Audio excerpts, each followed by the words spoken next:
না পাওয়া, এসব কথাগুলো বলা হয়, বলতে হবে, কিন্তু মূল বিষয় হচ্ছে যে প্রেক্ষাপট, কি প্রেক্ষাপটে আমরা এই উৎসবটা করছি, সেই প্রেক্ষাপটে হচ্ছে মূল কথা।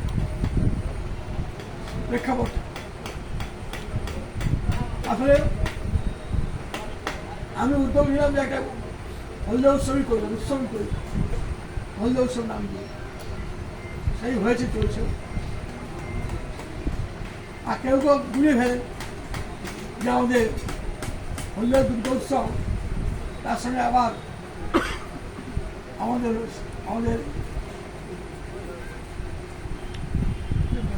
দুর্গোৎসব, তারপরে এমনি হলদে উৎসব, যেটা আমাদের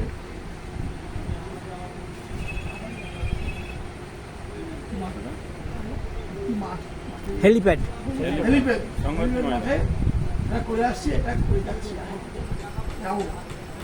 এবছর চেষ্টা করছি হলদে উৎসবকেও পুরনো রূপে হয়তো পাবো না, কিন্তু পুরনো মনে আমি পাবো, চেষ্টা করবো এবারেও সেই উৎসবটা করতে, হলদে উৎসব করতে। পুরনো রূপে পাওয়া মুশকিল আছে, সময় লাগবে, অনেকদিন বসে গেছি তো আমাদের। তবে আপনাদের পুজোর পাশাপাশি ক্রিকেটটাও